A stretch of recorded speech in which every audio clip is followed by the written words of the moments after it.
Good afternoon बच्चों।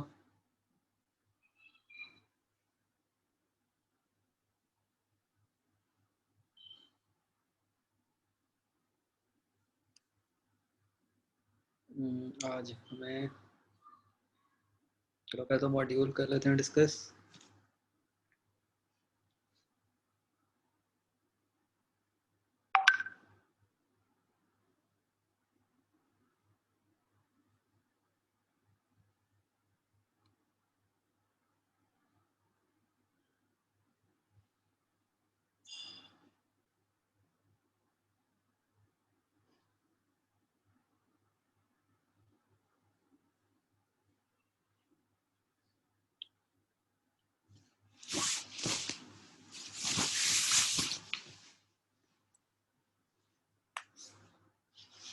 Zero one two में लाके 150 क्वेश्चन थे, कर लिया सबने?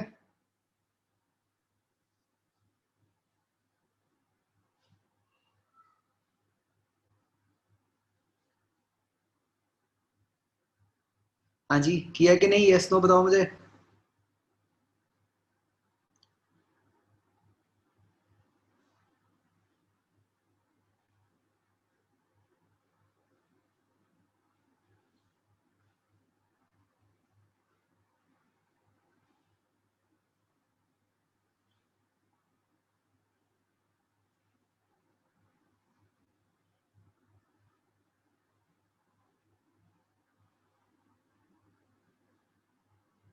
दिव्यम क्यों नहीं किया है तुमने?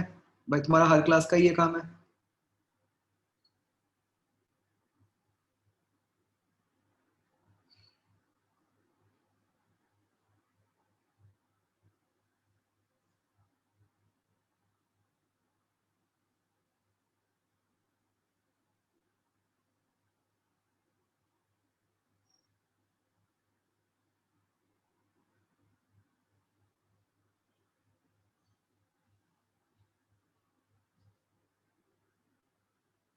चलो बच्चों, हाँ इसमें पूछो doubts. Exercise zero.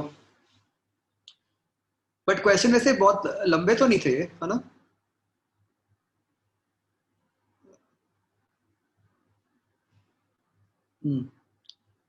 Exercise zero, any doubt?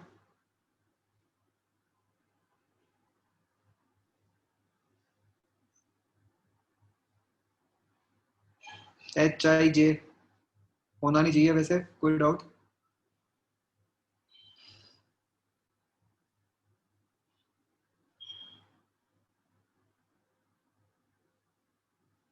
Exercise one.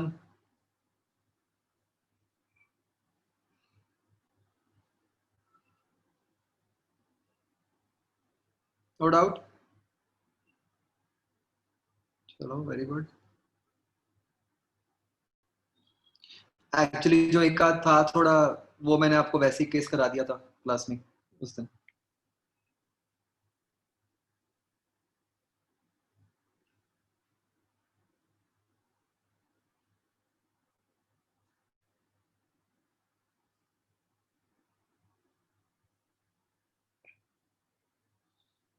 आई के 8th में है।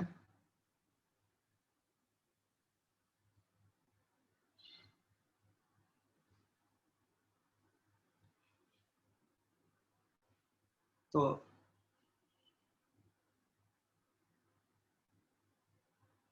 एक दूसरी बॉल से टकराई और खुद रेस्ट पे आ गई।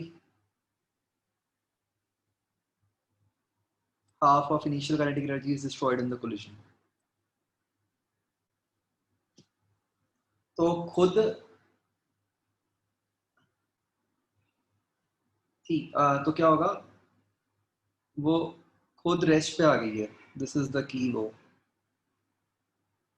और आपको ये कहीं नहीं कहा हुआ कि दूसरी बॉल का मास सेम है।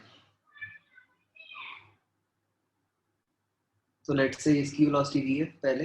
ये इनिशियल सिचुएशन है, बाद में क्या हुआ? ये खुद रेस्ट पे आ गई और ये वाली जो बॉल है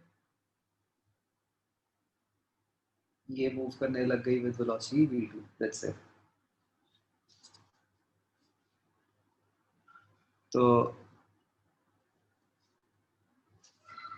एक तो आप मोमेंटम कंजर्व करोगे, वो तो होना ही होना है।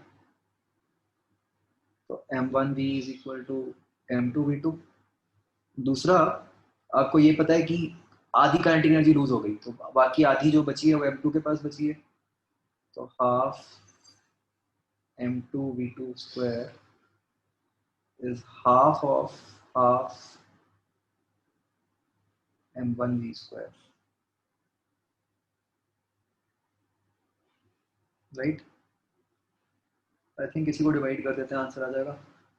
E बनेगा क्या कोफिशिएंट ऑफ रेस्टिट्यूशन, v2/v।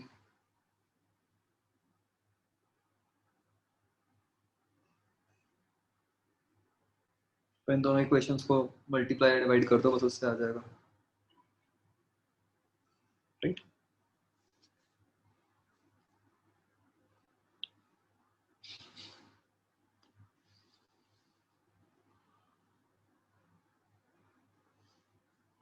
आगे बचो।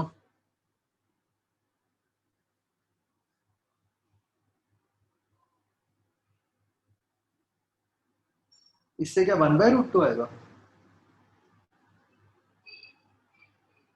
अच्छा, वो 1/√2 का उन्होंने अप्रोक्सीमेट करके दिया होगा शायद आंसर, इज इट?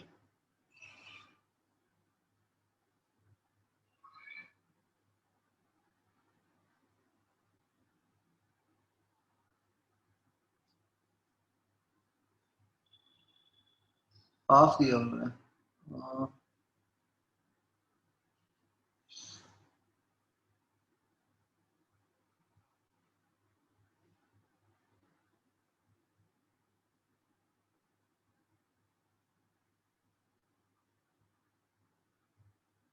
हाफ ही आएगा, अगर मास सेम अज्यूम करोगे शायद तब आता है आंसर जो आप कह रहे हो, 1/√2।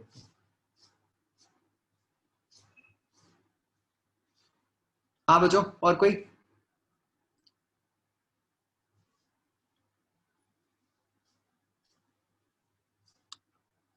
डन।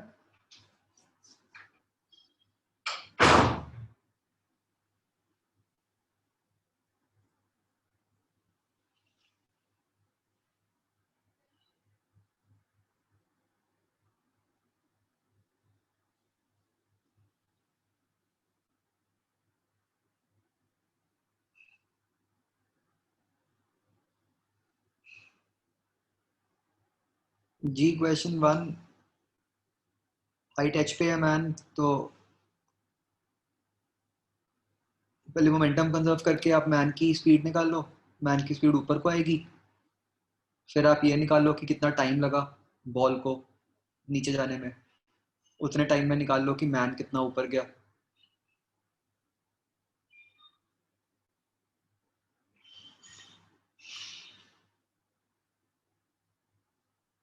ठीक है, और फिर उसका ग्राउंड से बताना है, मतलब उसके अंदर h ऐड करना।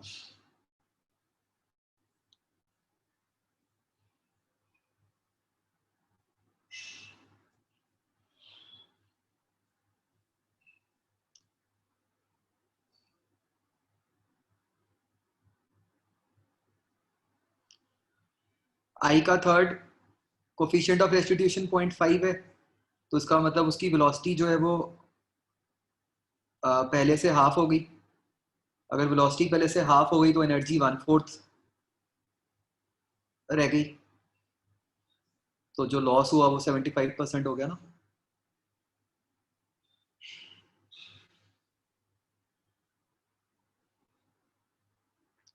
आपने क्या निकाला था? 25% निकाला था क्या?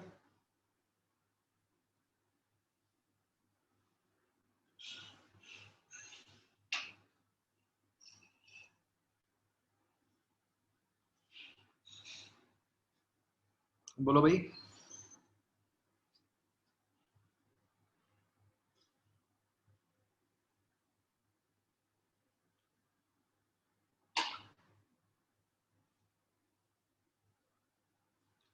हाँ जी, एक्सरसाइज 2।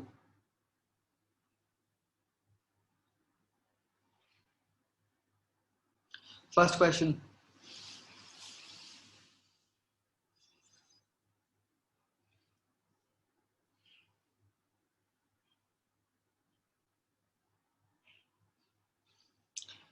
फर्स्ट क्वेश्चन है, पहले बताओ इसका क्या मतलब है रेट ऑफ डिलीवरी। मतलब ये वाटर जिस रेट पे डिलीवर हो रहा है, मतलब जो वॉल्यूम पर टाइम है,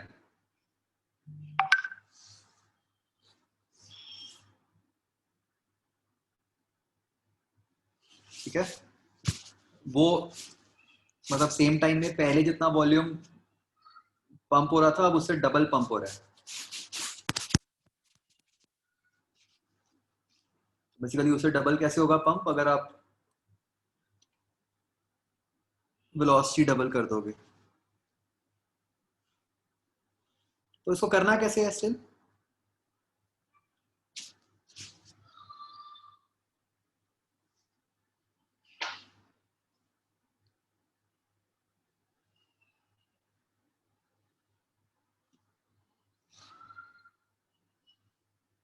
हाँ बच्चों, कैसे किया ये?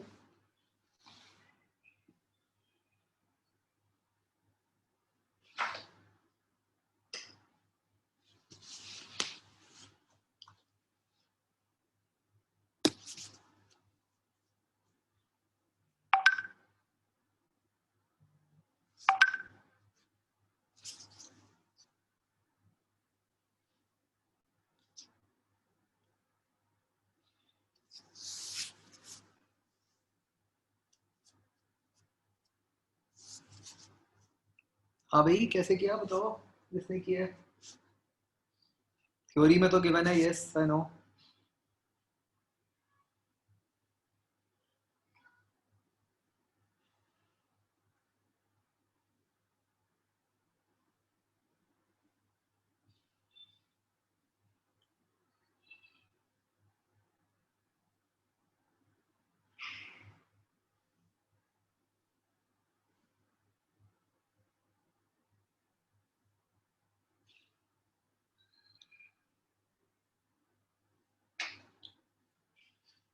तो बच्चों क्या होता है, देखो ये थोड़ा डिफरेंस है, याद रखने वाला है।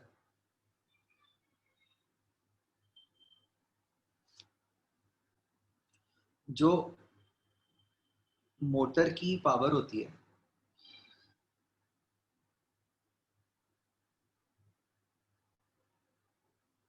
क्या वो हम कैसे निकालते हैं?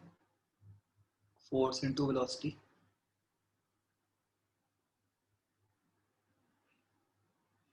ठीक है, अब फोर्स क्या होगी इस केस में?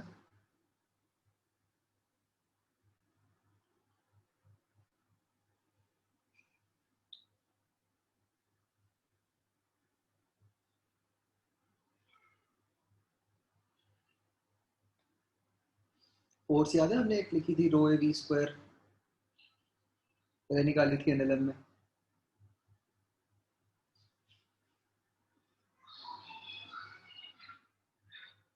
याद है?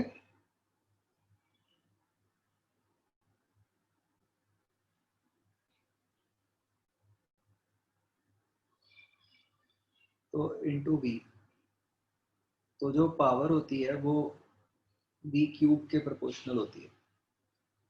तो आप वेलोसिटी डबल कर दोगे तो जो पावर है वो 8 टाइम्स हो जाएगी।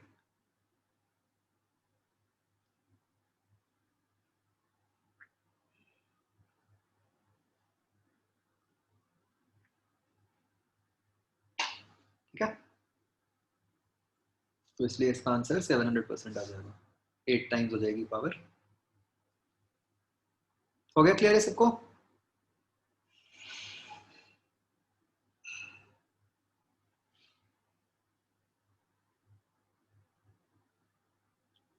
आगे इसके बाद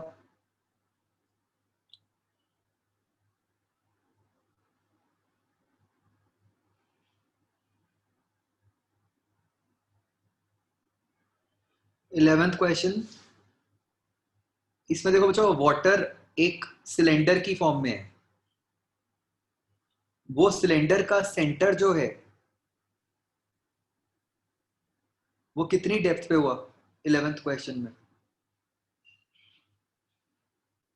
ऐसे वेल है, पानी ऊपर से जो डेप्थ है वो 20 है, और उसके नीचे जो पानी है ये 10 तक है पानी। तो जो आप सेंटर लोगे वो तो यहाँ लोगे ना इसके अंदर, तो 25 होगी, तो आप एम जी एच में H25 लोगे।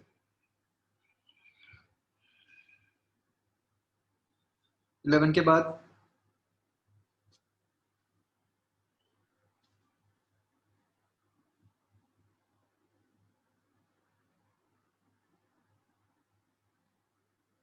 H25 से नहीं आ रहा क्या आंसर उसका 11th का?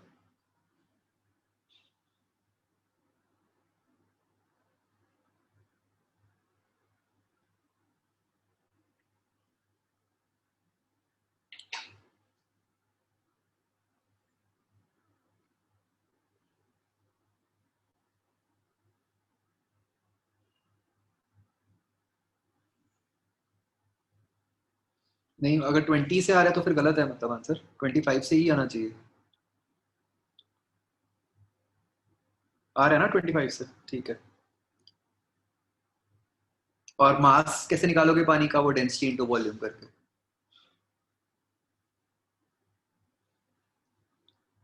हम कोई भी बड़े ऑब्जेक्ट के लिए सेंटर पे लेते हैं हमेशा, ये रूल है ना।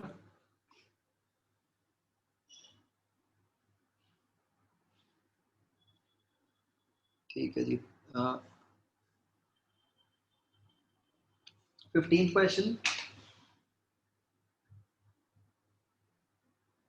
ये बच्चों मतलब इस टाइप के क्वेश्चंस बहुत इंपॉर्टेंट हैं, तो स्टिल एक बार देख लो।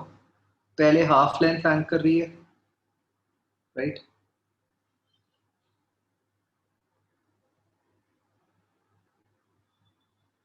बाद में सिर्फ 1/5 हैंग कर रही है।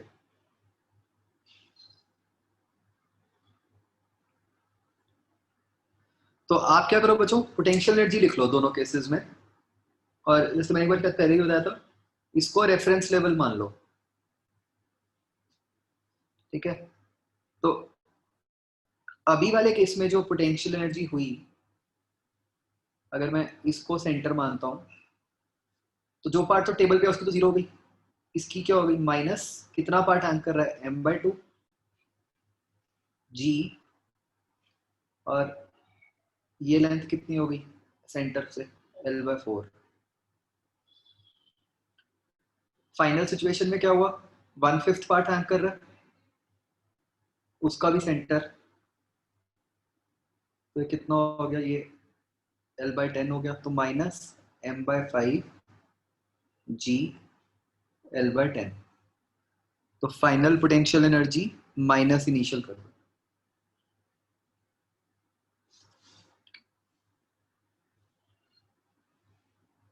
आगे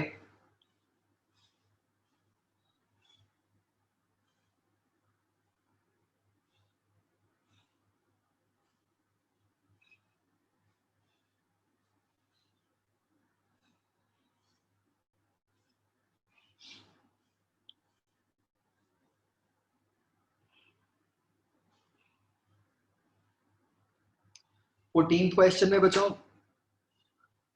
गलती ये हो रही होगी कि आपने इनिशियल हाइट नहीं ली होगी। पहले सबकी हाइट क्या हो गई, 5 हो गई। फिर जब एक के ऊपर एक रखोगे उससे हाइट निकाल लो, उससे निकल आएगा। 48th क्वेश्चन में शायद कुछ मिसप्रिंट है। अच्छा, वो बेसिकली ना वो लिखने में थोड़ा सा फर्क है। It is like d/m into √km।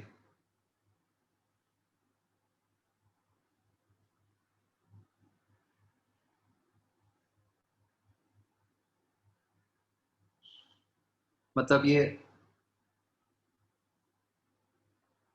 First term है मल्टीप्लाइड बाय सेकंड टर्म है, वो लिखा ठीक से नहीं हुआ। It is not d/m√km, it is d/m into √km। A option में भी, बी ऑप्शन में भी।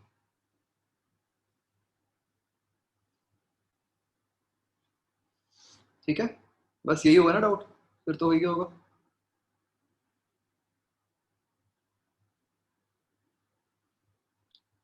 ठीक है जी। और बच्चों,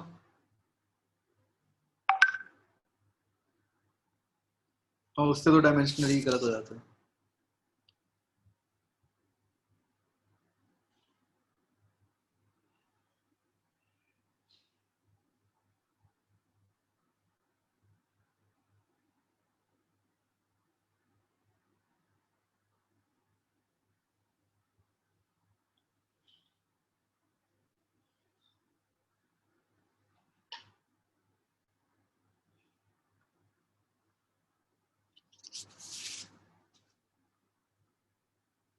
65।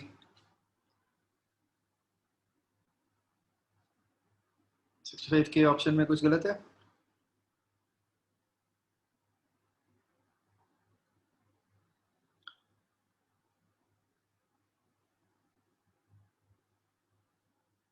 ठीक है भाई।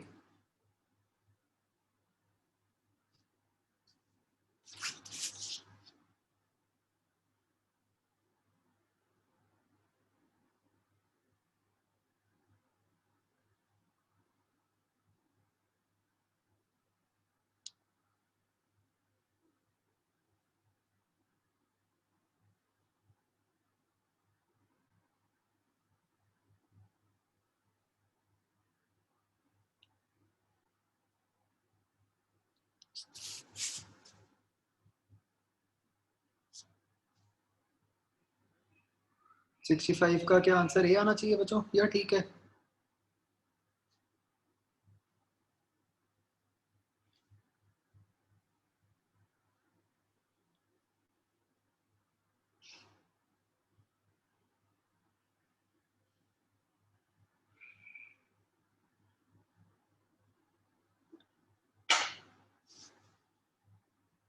ठीक है भाई, आंसर गिवन।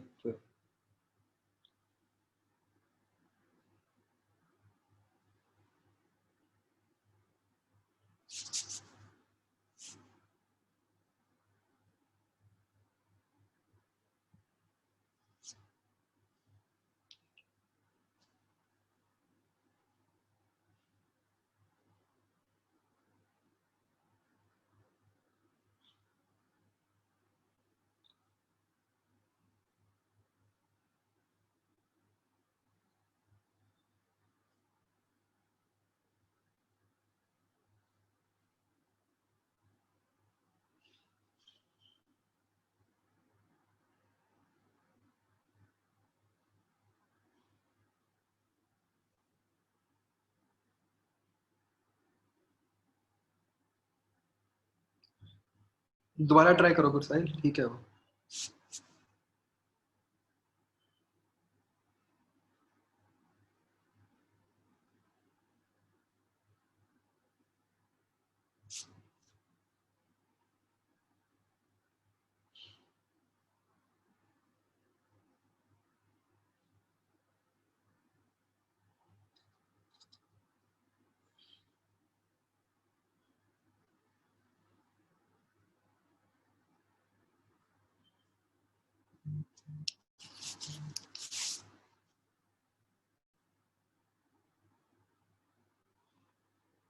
आगे बच्चों।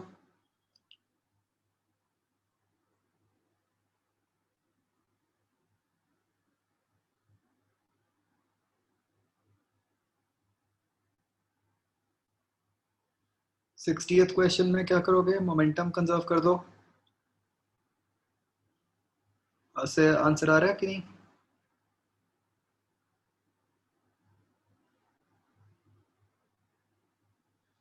बस वही करना है, मोमेंटम ही कंजर्व करना है।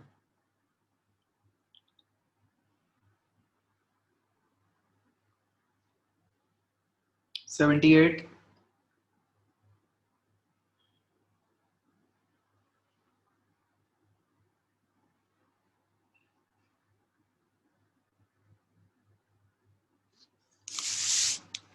तो बच्चों आप क्या करोगे? मतलब आपने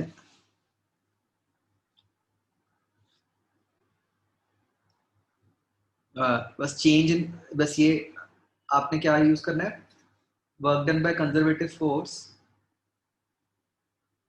is negative of change in potential energy.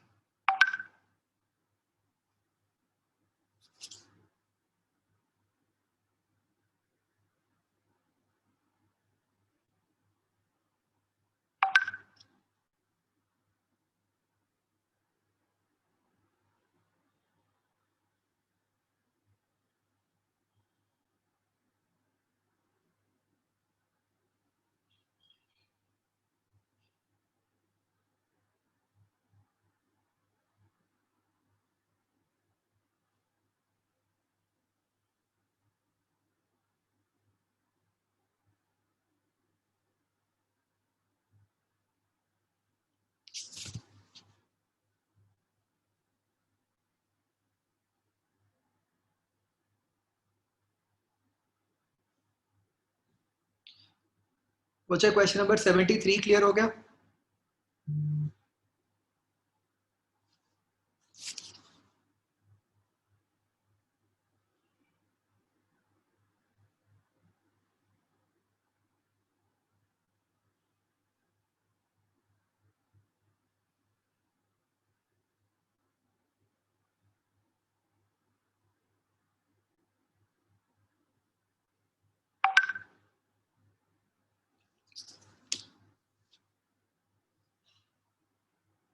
Seventy three concept clear हो गया? ऐसा क्यों है कि दोनों डिफरेंट है बातें? क्या लॉजिक है इसका?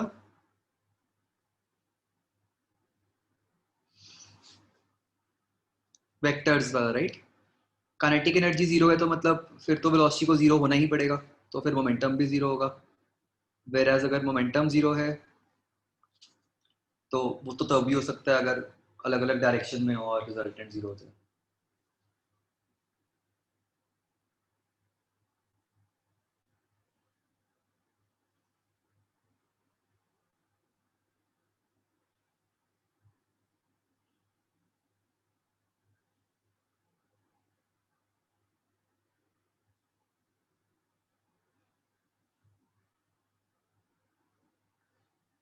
71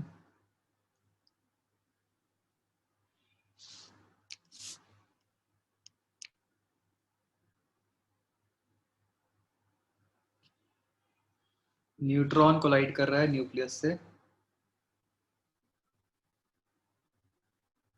तो मतलब अगर न्यूट्रॉन का मास m हो गया तो न्यूक्लियस का मास 14m हो गया।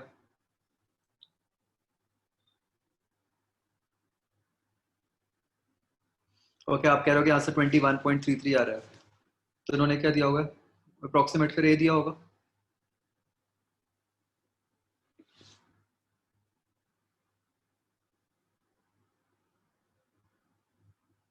Is it? 71 का ए दिया हुआ है,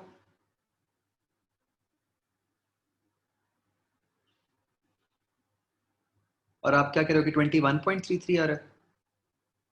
एग्जैक्ट।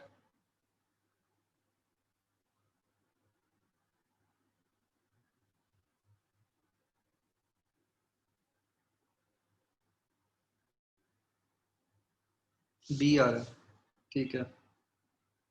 आगे बच्चों, 24.88 आ रहा है, तो फिर 25 हो गया, ठीक है।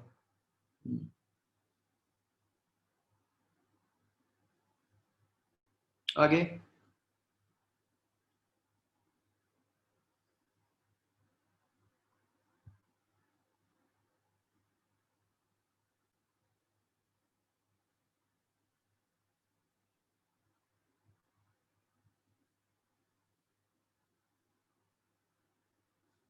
76 का आंसर ठीक है बच्चों?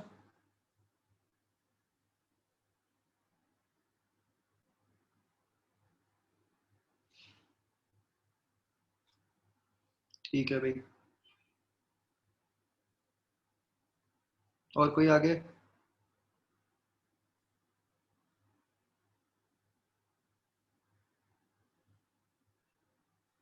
79 का आंसर बच्चों?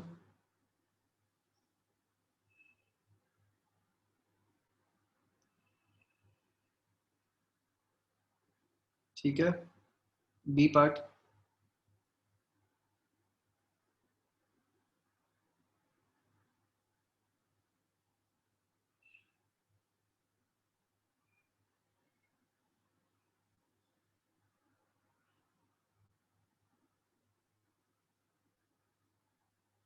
ठीक है, ठीक है भाई।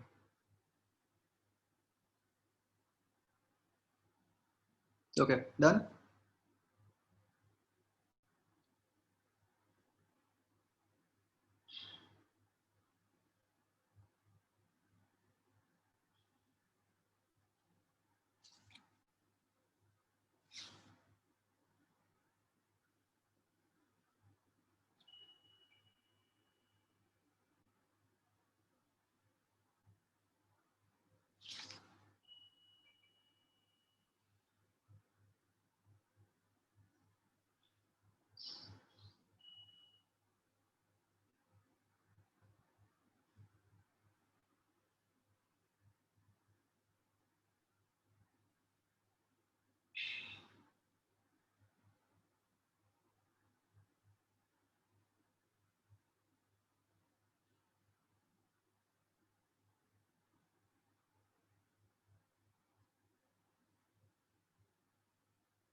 ओके बच्चों, तो जो हम पिछली क्लास में कर रहे थे बच्चों, जैसे हमने क्वेश्चंस किए थे, राइट, अगर हम इसमें, तो ये वाला केस था, अगर एक बॉल को एक हाइट से गिरा था, इसका एक जनरल केस बनाएं। वैसे तो आपने कर ही लिया था, बट चलो फिर भी।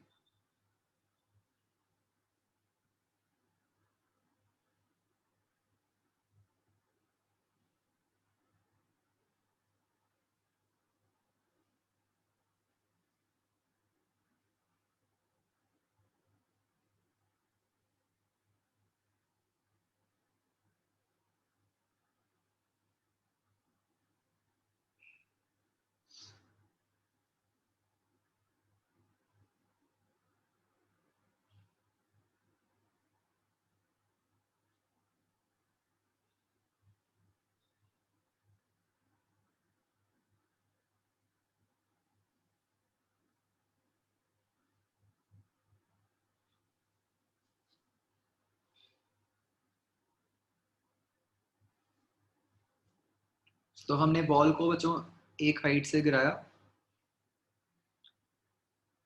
Let's say height h, right.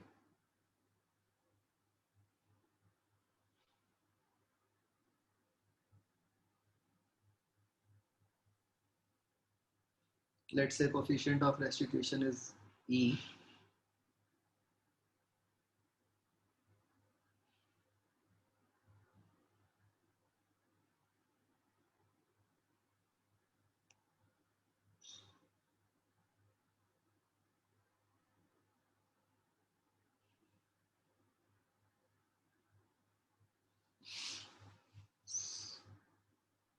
And मान लेते हैं कि जब वो फर्स्ट टाइम ग्राउंड को हिट कर रही है, that is with velocity v।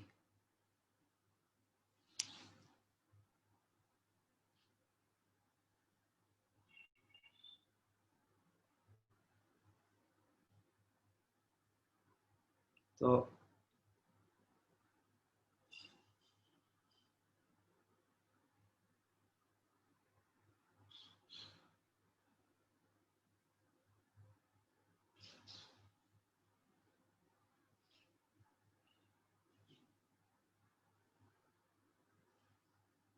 तो आफ्टर फर्स्ट कोलिजन बच्चों क्या वेलोसिटी हो जाएगी?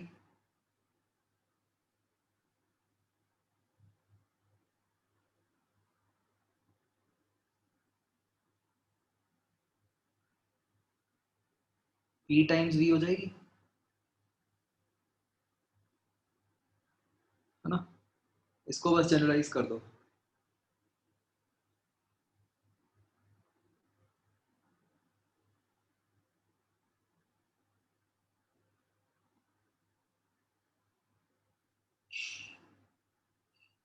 nth कोलिजन के बाद क्या होएगी बच्चों? अभी तो जिस वेलोसिटी से ऊपर गई, बाद में उसी वेलोसिटी से नीचे हिट करेगी। तो सेकंड कोलिजन के बाद क्या हो जाएगी वेलोसिटी?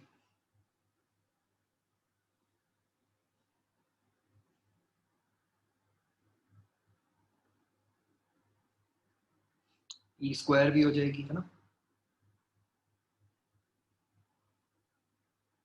तो कोई भी nth कोलिजन के बाद e raise to power n। Similarly बच्चों, what will be the height reached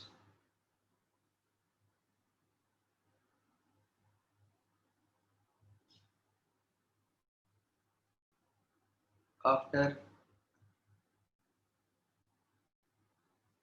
nth collision?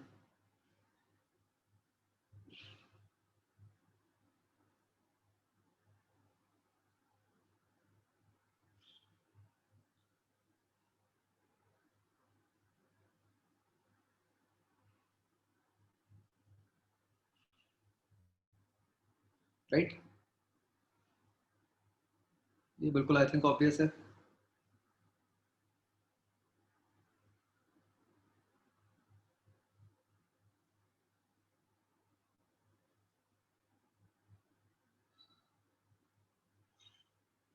तो यहीं से बच्चों हम एक और वैल्यू निकाल सकते हैं, what is the total distance travelled by ball.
जब से ड्रॉप किया है उसके बाद से निकालो बच्चों, टोटल कितना डिस्टेंस ट्रैवल करेगी बॉल।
ये बच्चों ऐसे बनता रहेगा ना, देखो सबसे पहले एच नीचे आया, उसके बाद क्या होगा, ई स्क्वायर एच ऊपर और ई स्क्वायर एच नीचे, तो 2 टाइम्स ई स्क्वायर एच,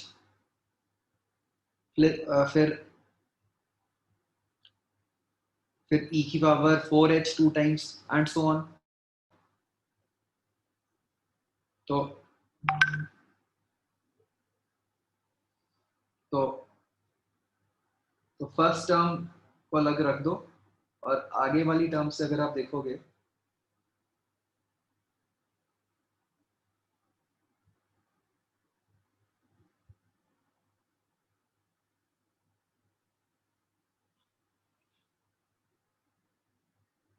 ये ऐसे एक जीपी बन जाएगी।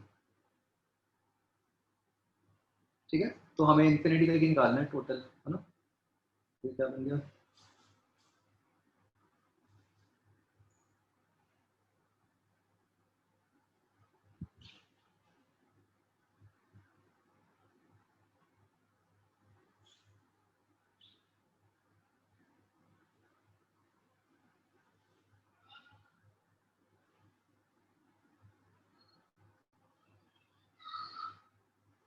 राइट।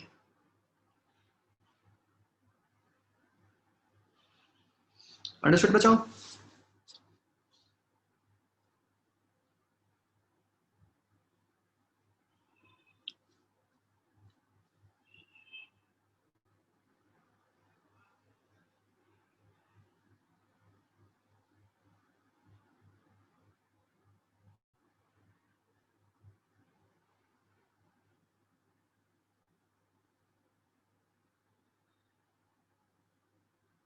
हाँ मतलब अगर nth तक पूछा होगा तो आप बस n टर्म्स तक का सम निकाल दोगे, राइट।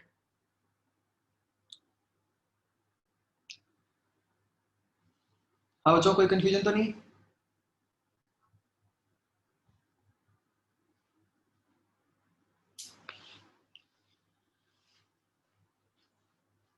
ओके, नेक्स्ट बच्चों हम जो केस करते हैं उसको हम कहते हैं एज अ बैलिस्टिक पेंडुलम।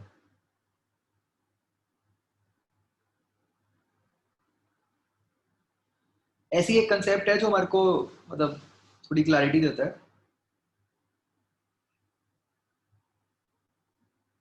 जो हम पढ़ रहे हैं उसमें देखो, सिचुएशन ये है कि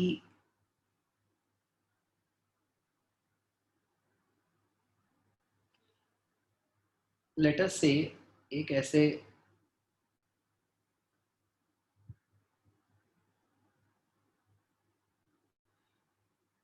एक वुडन ब्लॉक है कोई मास एम का, ये हैंग कर रहा है, और इधर से एक बुलेट है स्मॉल एम मास की, moving with the velocity v। ठीक है, ये ऊपर से अटैच्ड है। तो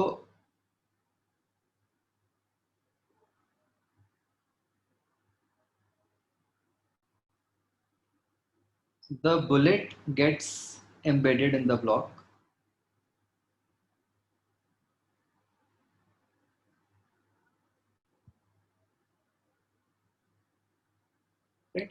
what will happen to the block plus bullet उसके बाद?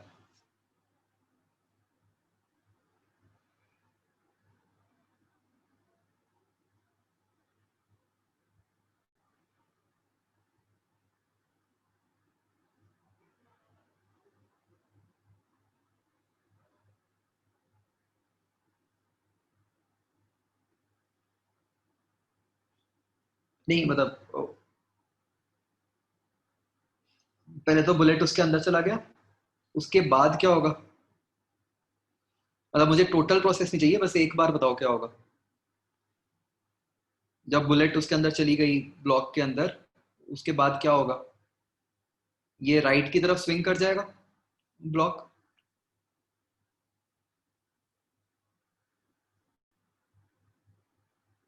राइट। तो ये बच्चों मान लो स्विंग करके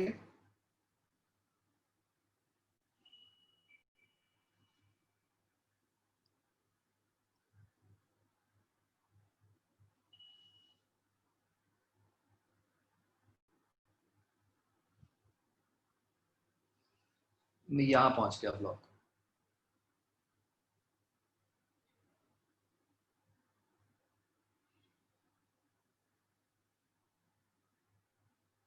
ठीक है, तो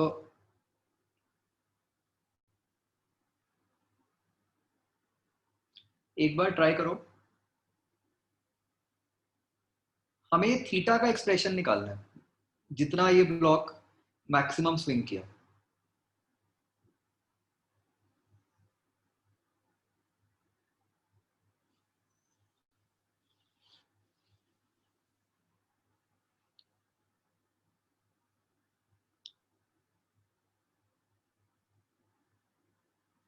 आपको ये लेंथ एल दी हुई है।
जो बच्चों मैंने पिछली क्लास का वो क्वेश्चन दिया था नंबर ऑफ कोलिजन्स, उसका आंसर 3 आएगा।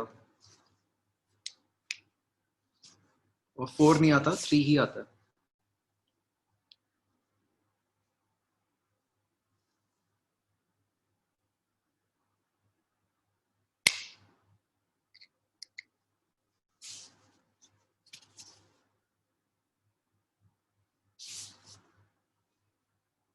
ये बच्चों थोड़ा सा लिखना मुश्किल है, चाहे बस करके रख लो, मैं बताता हूँ, ट्राई कर लो बस।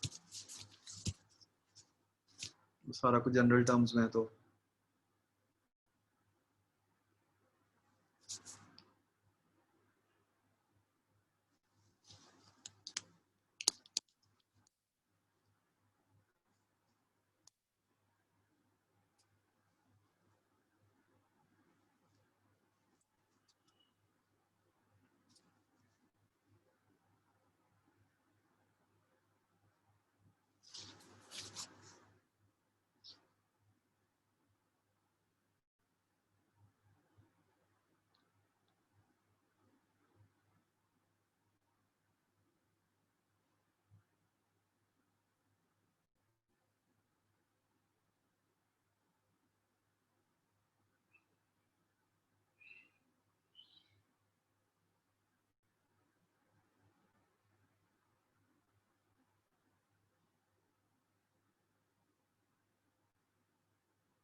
हाँ जी। तो बताओ बच्चों।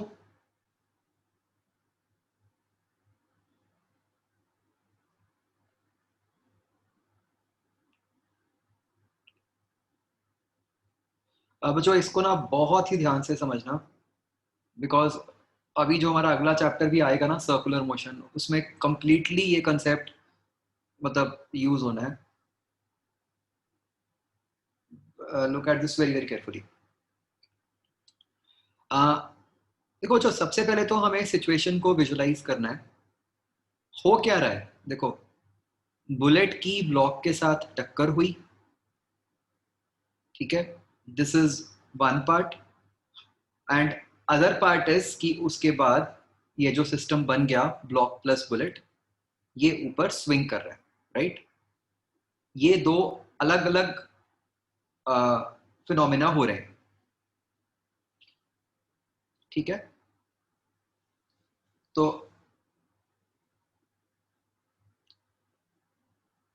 जो पहले हो रहा है,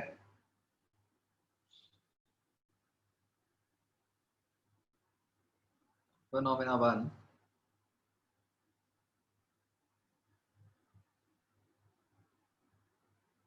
bullet hits block. How will you solve for this situation?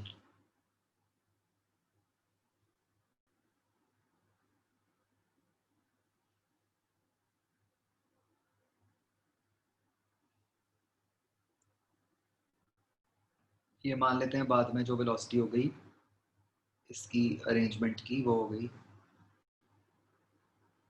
v dash. तो हम इसको सॉल्व कर रहे हैं विद मोमेंटम, राइट। तो ये बन गया mv और हमें कहा हुआ है कि बाद में तो वो एम्बेड ही हो गए, तो वो एक ही बन गए, is equal to M plus m v dash. तो यहाँ से वी डैश बन गया small m over capital M plus small m into we.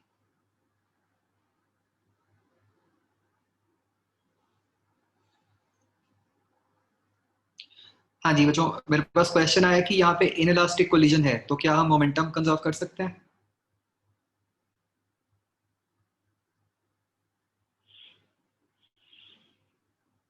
बताओ।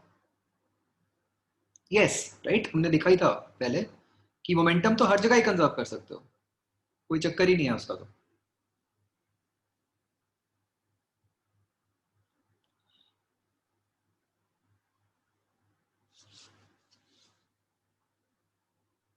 अच्छा ठीक है, आप आंसर लिख रहे थे, आप क्वेश्चन नहीं पूछ रहे थे, ओके ठीक है।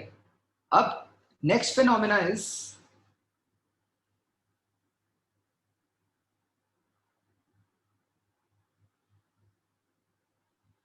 कि वो जो ब्लॉक है वो स्विंग कर रहा है ऊपर को।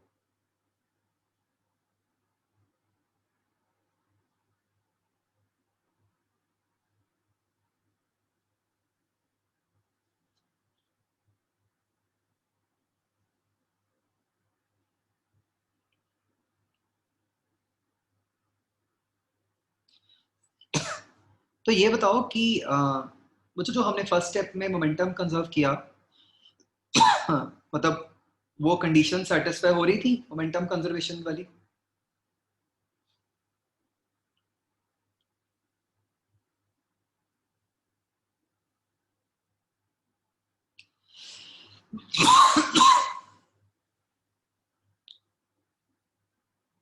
What about MG tension?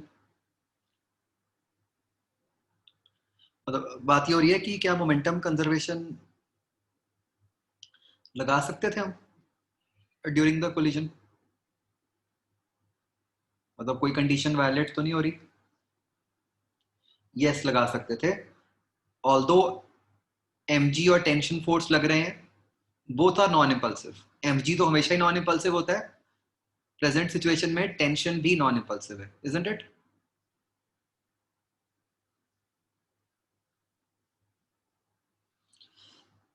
Okay. अब फिनोमिना टू है ब्लॉक स्विंग्स अपवर्ड्स। तो इसमें बच्चों हम क्या कंडीशन लगाएंगे? इसको सॉल्व करने के लिए हम क्या निकाल कंडीशन अप्लाई करेंगे?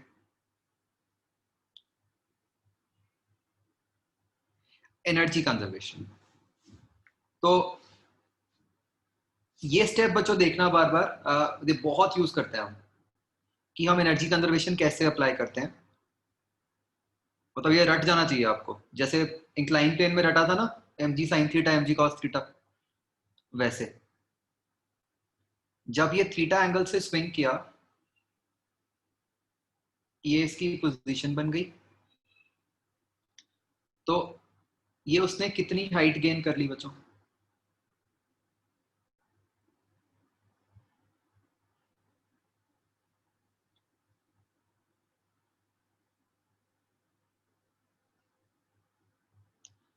ये एल है, तो ये वाली लेंथ एल कॉस थीटा हो गई।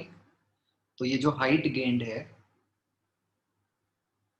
That is L into one minus cos theta. ये वैल्यू रट जानी चाहिए आपको कि थीटा से स्विंग किया तो जो हाइट में चेंज आया that is L into one minus cos theta. ठीक है।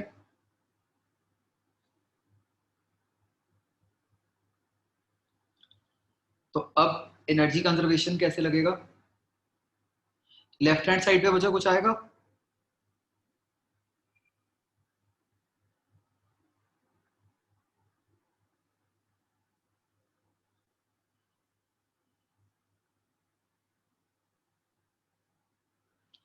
नो। वाई?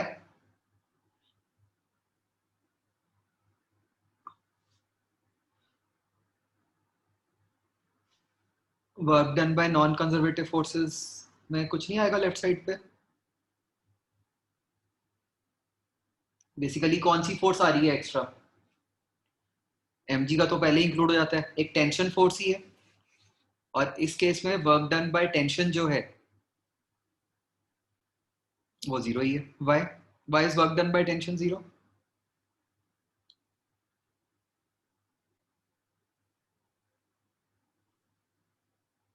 बिकॉज वो फोर्स जो है वो डिस्प्लेसमेंट के परपेंडिकुलर है, राइट? तो अब क्या आ गया यहाँ पे, डेल्टा के ई फाइनली तो वो रेस्ट पे आ जाएगा टॉप मोस्ट पोजिशन पे, 0 - ½ m plus m b dash square, delta PE, delta PE कितना हो गया, m g h, h क्या है, l इंटू 1 - cos थीटा। तो m प्लस m डैश वाली वैल्यू कट गई,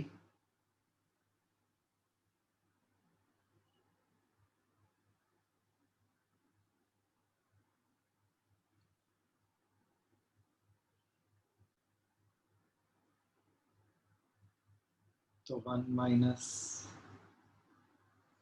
- cos थीटा, m डैश कुछ नहीं है, मिसप्रिंट है m dash.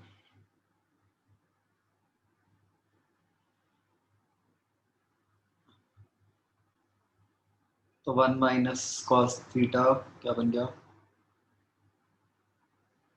b dash square by 2। तो cos थीटा की वैल्यू बन गई 1 - 1/2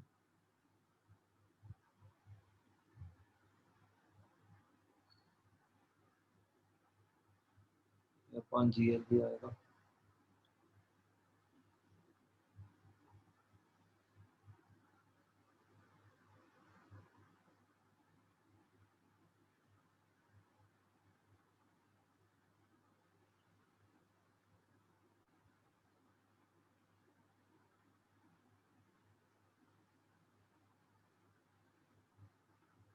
नहीं, cos थीटा का एक्सप्रेशन नहीं याद रखना, सिर्फ वो हाइट वाला उतना याद रखना है, L इंटू 1 - cos थीटा। ठीक है जी। आ, कितने लोगों का बच्चों सही था ये बिल्कुल?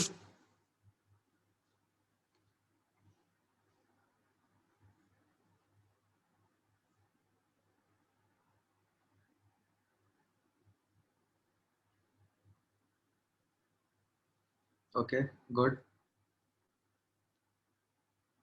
बाकियों ने क्या गलती की थी, एक बार बताओ मुझे।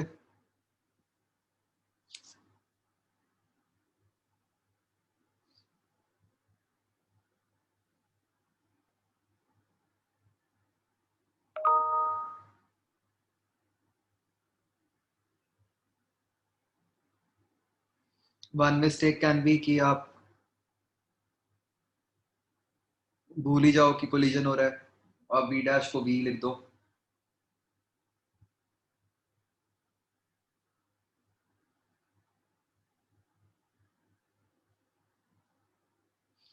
तो बच्चों देखो, ये क्वेश्चन ना हम बिल्कुल टुवर्ड्स द एंड करते हैं, जब हम मोमेंटम भी सारा कर चुके हैं, वर्क एनर्जी तो ऑब्वियसली हम कर चुके हैं उससे पहले वाला। मतलब इस क्वेश्चन की ब्यूटी ही ये है, मतलब आप देखो कि ये कैसे हमें एक्सप्लेन कर रहा है कि भाई फिनोमिना वन में आप मोमेंटम लगा सकते थे, आप एनर्जी नहीं लगा सकते थे।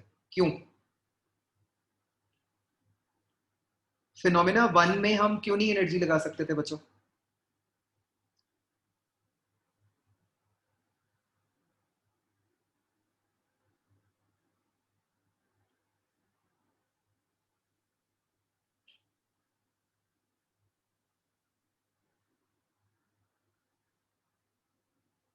बताओ भाई, फिनोमिना वन में आपने एनर्जी कंजर्वेशन क्यों नहीं लगाया?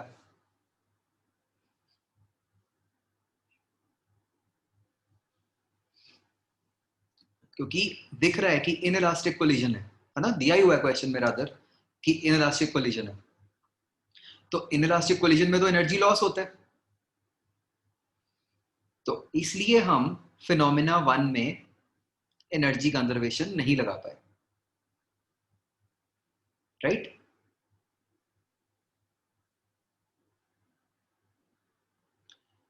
सिमिलरली बच्चों मुझे ये बताओ, फिनोमेना 2 मतलब जब ये ब्लॉक ऊपर स्विंग कर रहा था, हम उस टाइम पे मोमेंटम क्यों नहीं लगा पाए? लोएस्ट पोजीशन से ऊपर वाली पोजीशन के बीच में हम मोमेंटम कंजर्वेशन क्यों नहीं कर पाए?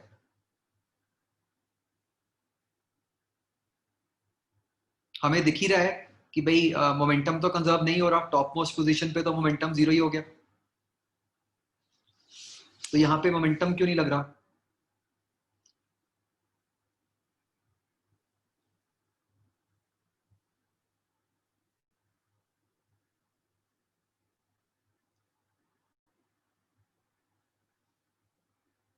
सोचो ध्यान से।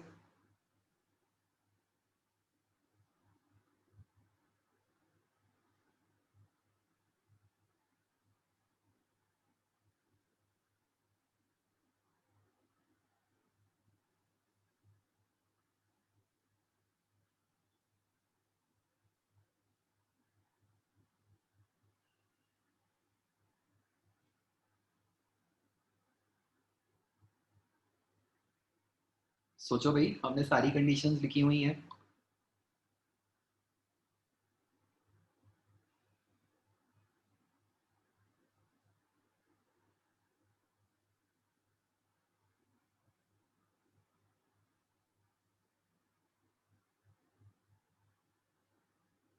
Don't answer in terms of energy, आप तो ये बताओ मोमेंटम क्यों नहीं लगा पाए?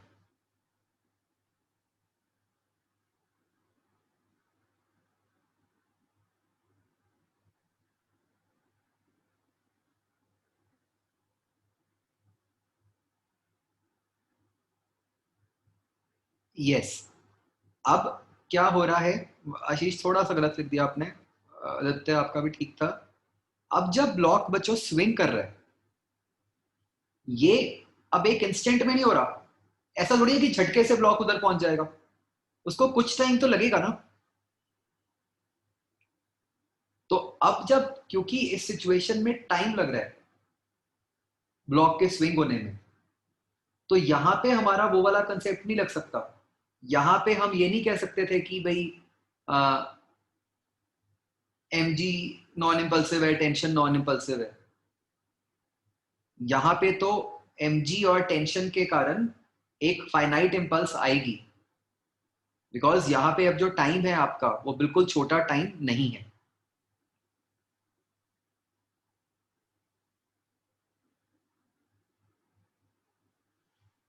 क्या ये बात समझ आ रही है बच्चों?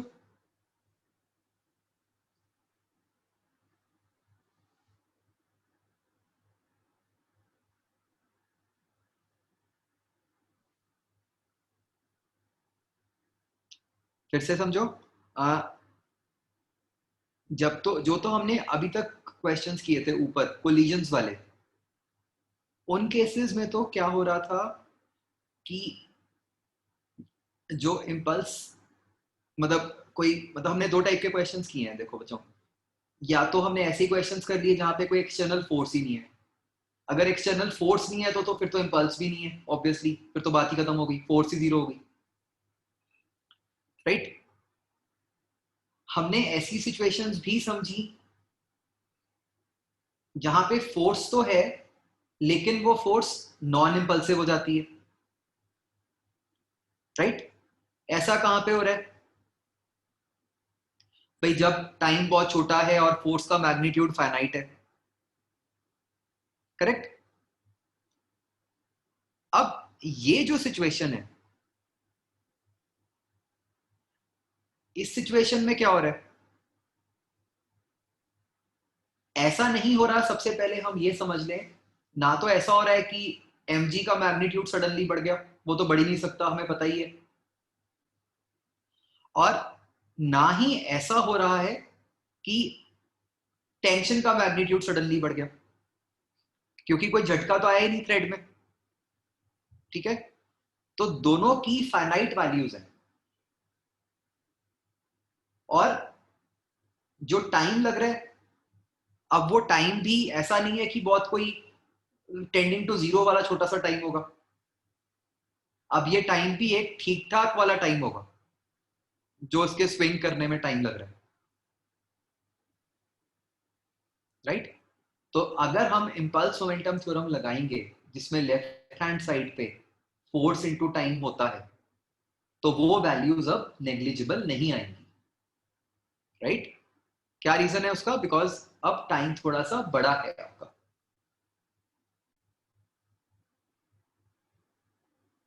तो वो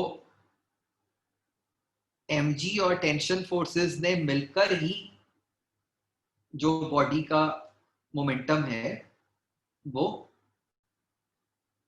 चेंज कर दिया,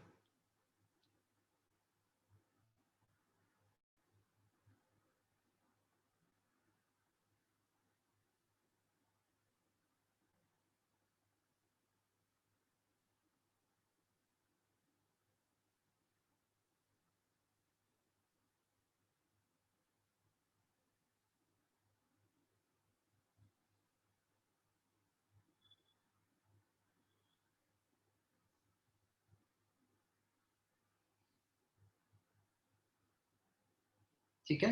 मतलब अगर हम लिख ही लें, अगर मैं फिनोमिना 2 में बच्चों इम्पल्स मोमेंटम थ्योरम लगाऊं तो उससे क्या आएगा?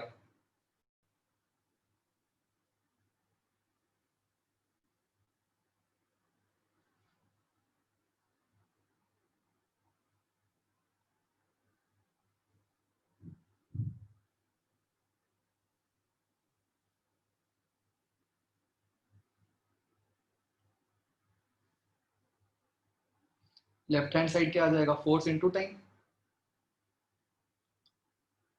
तो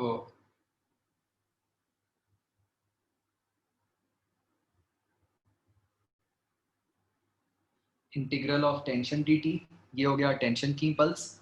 और मैं उसको इंटीग्रल के अंदर इसलिए लिख रहा हूँ बिकॉज हमें नहीं पता कि टेंशन कांस्टेंट है, वेरी कर रही है या क्या हो रहा है।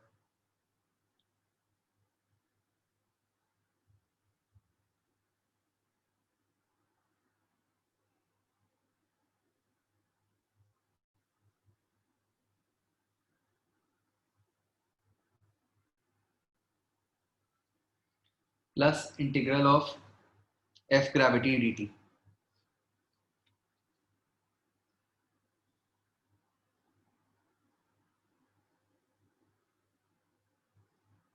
ठीक है, ये क्या हो गया? मास इनटू, एक मिनट, मास पूरा आएगा।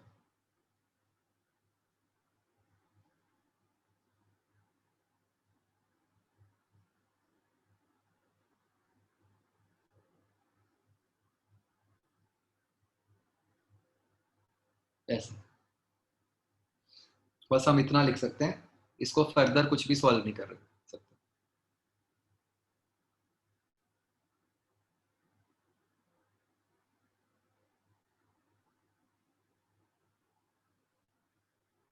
क्या ये बात समझ आ रही है बच्चों?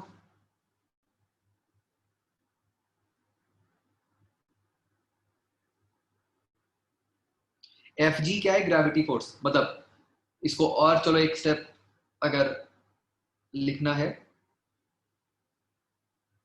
तो आप इसको ऐसे लिख सकते हो बस, टेंशन dt। अगर मतलब मैं standard I cap J cap use कर लूं तो ये बन जाएगा minus M G J cap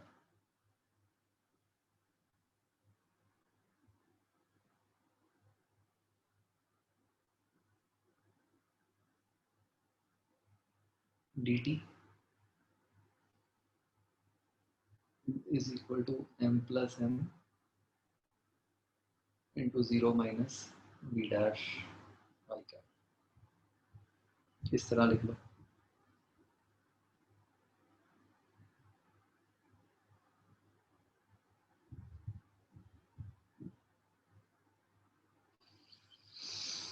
ठीक है, बस आप इतना लिख सकते हो और कुछ फर्दर नहीं सॉल्व कर सकते। बिकॉज टाइम आपको नहीं पता।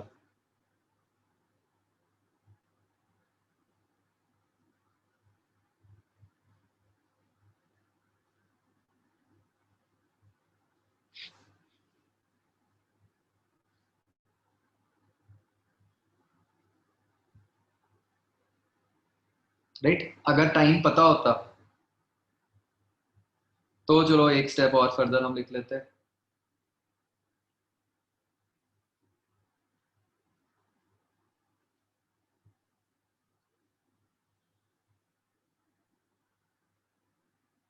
सेकंड टर्म में तो सारा कुछ कांस्टेंट ही है ना।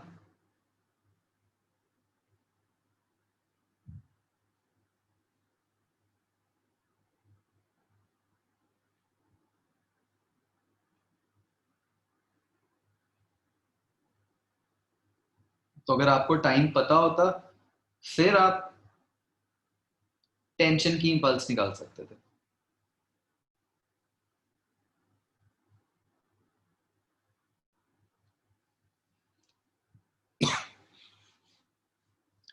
क्या बच्चों ये बात समझ आई?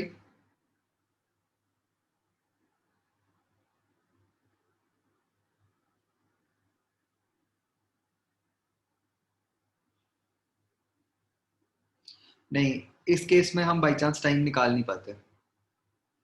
बेसिकली दिक्कत कुछ नहीं है, जो इंटीग्रल है वो कॉम्प्लेक्स बन जाता है, हम वो इंटीग्रेशन नहीं कर पाते।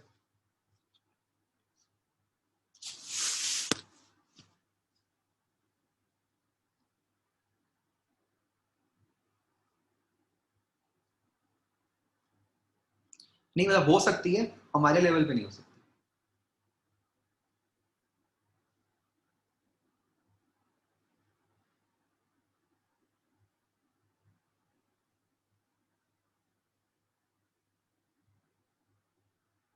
ठीक है जी। तो बच्चों क्लियर हो गया कैसे हम फिनोमेना वन में मोमेंटम लगा रहे थे, फिनोमेना टू में हमने मोमेंटम नहीं लगाया, हमने एनर्जी लगाई। और ये भी हमें क्लियर हो गया होगा कि भाई आप सीधा ही एक स्टेप में नहीं कर सकते थे। मतलब मैं ऐसा नहीं कर सकता था कि मैं इनिशियल सिचुएशन मान लूं कि बस बुलेट मूव कर रहा है और फाइनल सिचुएशन मान लूं कि पूरा सिस्टम ऊपर पहुंच गया। तो मैं सीधा भी इनिशियल और फाइनल के लिए सॉल्व नहीं कर सकता था। मुझे इसको दो अलग अलग फिनोमिनास में ब्रेक करना ही पड़ेगा सिचुएशन को, जिसमें एक के ऊपर हमने मोमेंटम लगा दिया और एक के ऊपर एनर्जी लगा दी। ठीक है। तो जो मैं आपको बच्चों कह रहा था, यही मतलब इस क्वेश्चन की खासियत है कि ये क्वेश्चन बता रहा है हमें कि हमने किस तरीके से टूल्स बना लिए, है ना। न्यूटन्स लॉ को ही यूज करते हुए हमने ऐसे टूल्स बना लिए जो कि हमारे को अलग अलग सिचुएशंस में हेल्प कर रहे हैं।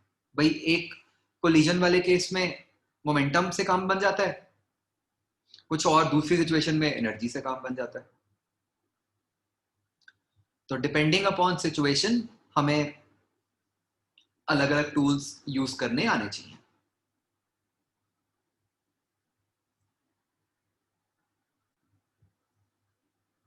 ठीक है। तो मतलब इसकी इंपॉर्टेंस ये नहीं है कि हाँ भाई हमने ये वैल्यू निकाल ली, इंपॉर्टेंस ये है कि हम कैसे निकाल रहे हैं।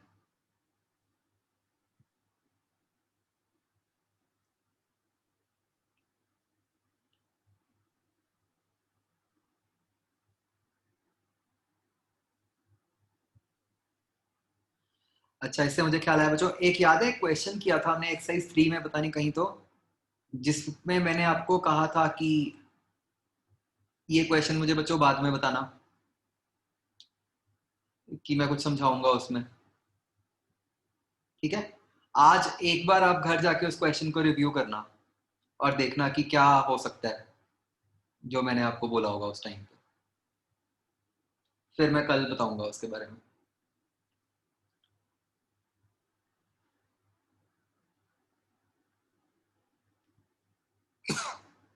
ठीक है जी। तो अब बच्चों हम ये कह सकते हैं कि सारा कुछ इतना कुछ लिख के कि भाई मोमेंटम कब कंजर्व कर सकते हैं।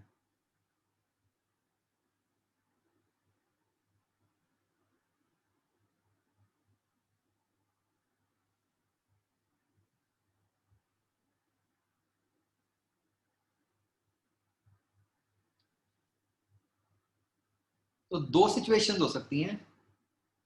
बेसिक कंडीशन तो ये है कि जब कोई इम्पल्स नहीं है, राइट?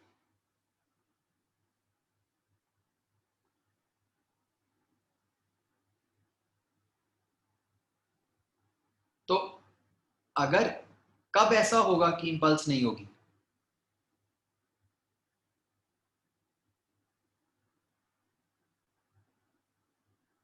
मतलब ऐसे नहीं याद रखना कि मोमेंटम सिर्फ तब कंजर्व करना है जब टाइम बहुत छोटा है।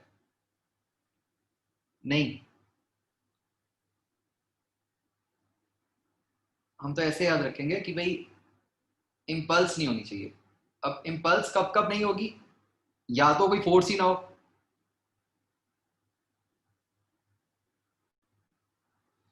अगर फोर्स ही नहीं है भैया, फिर तो इम्पल्स जीरो ही हो गई, फिर तो कोई चक्कर ही नहीं है, टाइम कम हो चाहे ज्यादा हो, राइट? और दूसरी सिचुएशन ये है कि फोर्स लग रही हो बट कोई इम्पल्सिव फोर्स ना लग रही हो।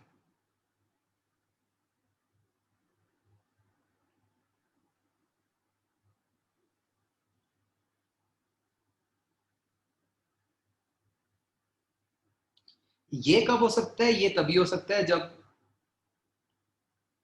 जो आपका टाइम इंटरवल है वो बहुत छोटा है।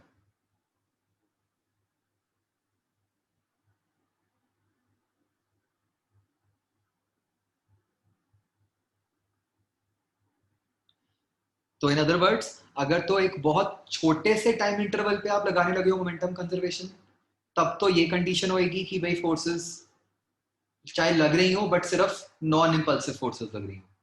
और अगर आप एक बड़ी ड्यूरेशन पे लगाने लगे हो, तब कंडीशन ये होगी कि कोई फोर्स ही नहीं होनी चाहिए। अंडरस्टूड? एंड नो फोर्स की भी जगह यही लिख लो। ये क्या होगा? नो एक्सटर्नल फोर्स लिख दो बच्चों, नो फोर्स मत लिखो, नो एक्सटर्नल फोर्स।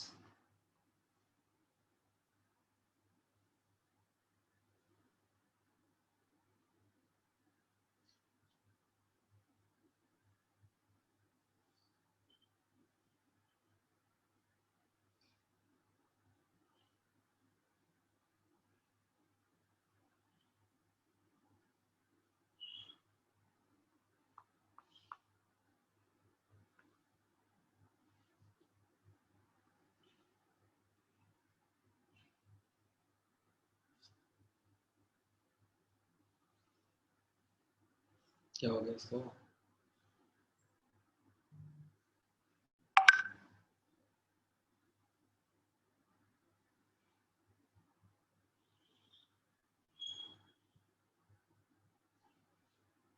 उड़ा दिया इसको।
हाँ, यहां भी आप नो इम्पल्स की जगह नो एक्सटर्नल लिख सकते हो।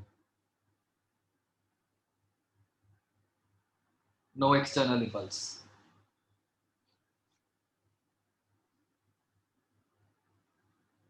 तो लेफ्ट साइड पे बच्चों कुछ आना चाहिए टाइम इंटरवल, छोटा या बड़ा?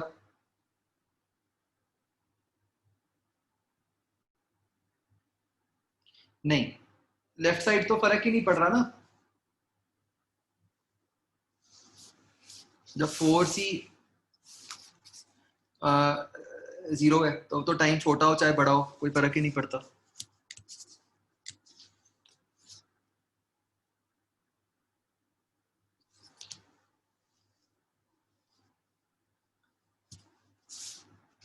तो जैसे कोलिजन वाला केस बच्चों कैसा था जो आपने अभी तक पढ़ा था, उसमें हम मोमेंटम कंजर्व कर रहे थे,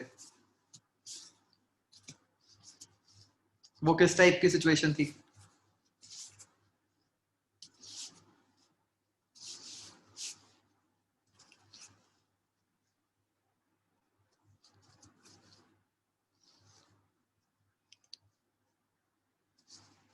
तो बच्चा दोनों ही थे एक्चुअली। उसमें तो क्या हो रहा था, अगर आप देखो कि एक्स डायरेक्शन में,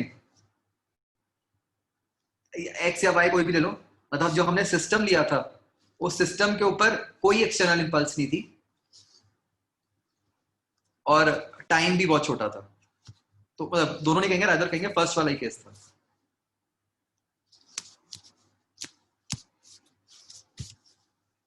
ठीक है ना, फर्स्ट वाला केस उसमें भी टाइम इंटरवल बहुत छोटा।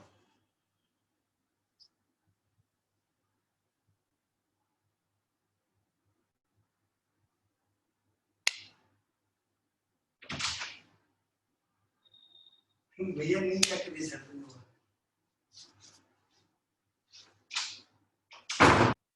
ठीक है जी।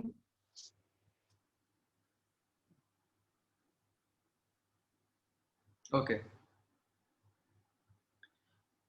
एक ये क्वेश्चन बच्चों लिख लो अगली क्लास के लिए।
ये बच्चों कोई भी शार्प ऑब्जेक्ट है जो हाइट h से गिर रहा है, ठीक है, और वो बुलेट कह लो चाहे, बस बुलेट को फायर नहीं किया हुआ, it is just being dropped.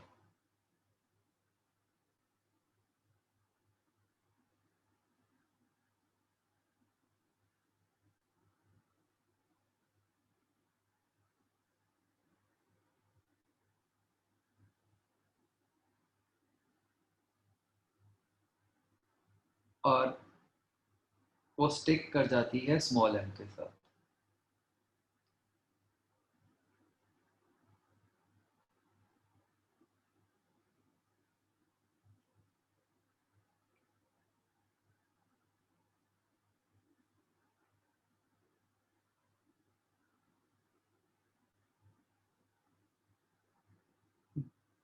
बहुत ही मजेदार क्वेश्चन है।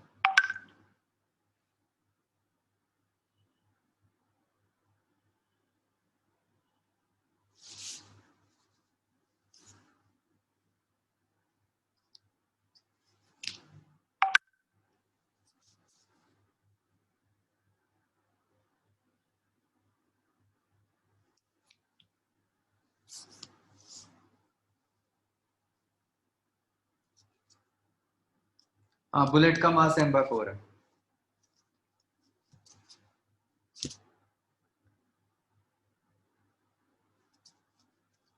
ये प्लीज ट्राई करना, जिसका फर्स्ट अटेम्प्ट मतलब जो मुझे भेजा आपने, अगर वो ठीक हुआ तो मेरी तरफ से आपको ट्रीट है।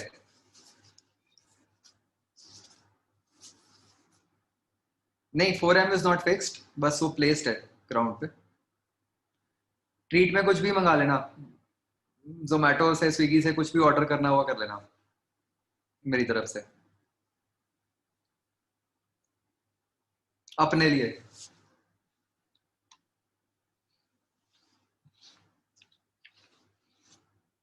ठीक है। और ऑब्वियसली मतलब देखना मत कहीं, ऐसे तो फिर कोई मजा नहीं आएगा।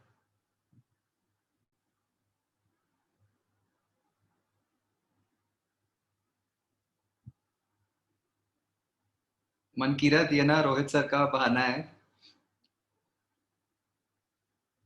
उन्हें लगता है ऐसा, वो जान के ना, रोहित सर से, धीरज सर से आप ट्रीट मांगोगे ना, वो ये कह देते हैं कि पहले नीतीश सर से लो।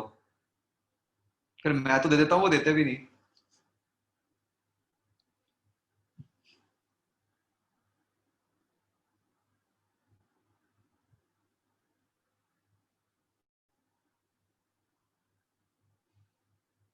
अच्छा, रोहित सर कहते हैं कि वो क्वेश्चन ही मैं वो देता हूँ जो होते नहीं। नहीं नहीं, ये ऐसा बिल्कुल कुछ नहीं है, ये तो बहुत ही मतलब बिल्कुल डुएबल क्वेश्चन है।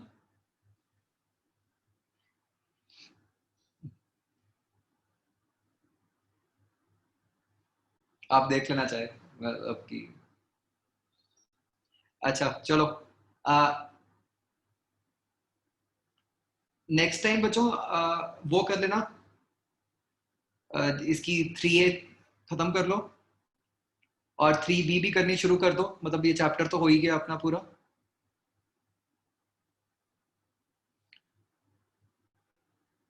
ठीक है। और मतलब मैं अभी अगली क्लास में नहीं डिस्कस करूंगा, बट कर लो, मतलब हम।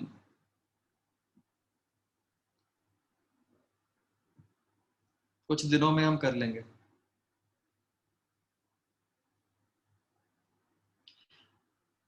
नहीं नहीं, अभी सर्कुलर शुरू नहीं, अभी तो आपको थोड़े नज़ारे दिलाने हैं फिजिक्स के। आ,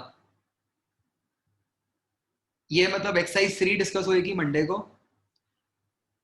अभी बच्चों अपने मतलब अगली एटलीस्ट 2 क्लासेस जाएंगी मिक्स्ड क्वेश्चंस करने में, मतलब इसके जो हाई लेवल क्वेश्चंस हैं हमें वो करने हैं। उसमें क्या होगा, मतलब बेसिकली क्या हो रहा है, मिक्सचर ऑफ कॉन्सेप्ट्स हो जाएगा, एनर्जी, मोमेंटम, फोर्स, सब कुछ इकट्ठे लगा करेगा, वो आइडेंटिफाई करना, वो करना, उस टाइप के हमें क्वेश्चंस करने हैं। तो next 2 classes are optional for medical students. वैसा कुछ नीट में कभी नहीं आएगा। अगर आपको फिजिक्स से बहुत ज्यादा प्यार है तभी वो क्लासेस लगाना, otherwise as such they are not required. ठीक है जी।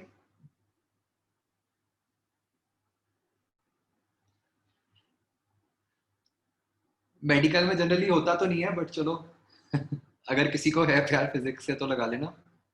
आ,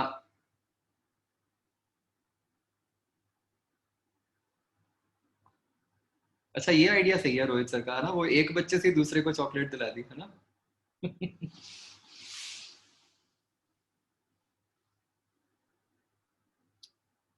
अच्छा, I might send some questions on the group. वो भी सिर्फ मतलब they are ideally meant for non med students only. ठीक है।